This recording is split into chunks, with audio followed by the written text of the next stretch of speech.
పరిచర్యలు కాదు కదా, ఇది ఊపిరున్నంత వరకు చేసే పరిచర్య. హల్లెలూయా.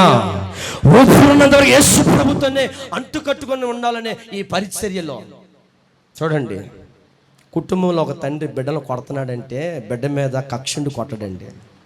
నా బిడ్డ చెడిపోతున్నాడు, నా బిడ్డ నా మాట వినట్లేదు, బాధలతో కొట్టేవాళ్ళు, ప్రేమలతో కొట్టేవాళ్ళు. తండ్రికి ఉన్న గుణం ఏందో తెలుసా? కొట్టిన తర్వాత పిల్లోడి మీద ఎంత బాధపడతాడో. అనవసరం కొట్టానండి వాడిని. ఆత్మ సంబంధమైన తండ్రి కొట్టే కొలది బాధపడ్డా కానీ సంతోషపడతాడు. ఎందుకు తెలుసా? సరి చేయబడుతుంది, యథార్థమైన త్రోవలోకి వస్తుంది.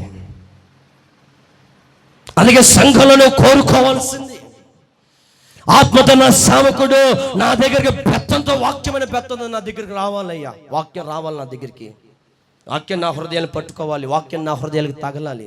తగిలిన ప్రతిసారి నీవు మెత్తదనంగా మార్చబడుదు గాక. హల్లెలూయా.